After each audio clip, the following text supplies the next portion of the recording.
দেশে বিদ্যুৎ উৎপাদনের স্থাপিত সক্ষমতা 33,000 মেগাওয়াট ছাড়িয়ে গেলেও তীব্র গ্যাস সংকটে সর্বোচ্চ ব্যবহার হচ্ছে মাত্র 17,000 মেগাওয়াট।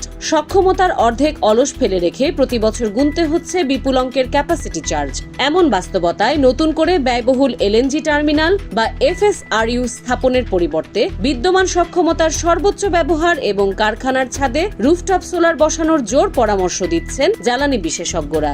সাবেক বিদ্যুৎ সচিব ANH আক্তার হোসেন ও জ্বালানি বিশেষজ্ঞ শামসুল আলম জানান, আন্তর্জাতিক বাজারে এলএনজির উচ্চ মূল্যের কারণে বিদ্যুৎ উৎপাদনের খরচ অনেক বেড়ে যাচ্ছে।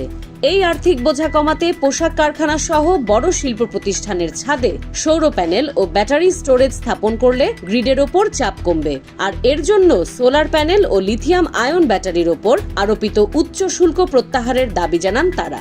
বিশেষজ্ঞদের মতে মাত্র 3 থেকে 3.5 টাকায় দেশীয় গ্যাস উত্তোলন সম্ভব হলেও ব্যয়বহুল আমদানি নির্ভর নীতি সংকটকে আরও বাড়িয়ে দিচ্ছে।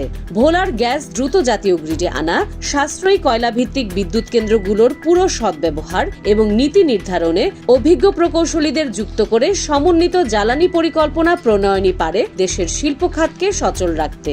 নিউজ ডেস্ক, খোলা কাগজ, ঢাকা।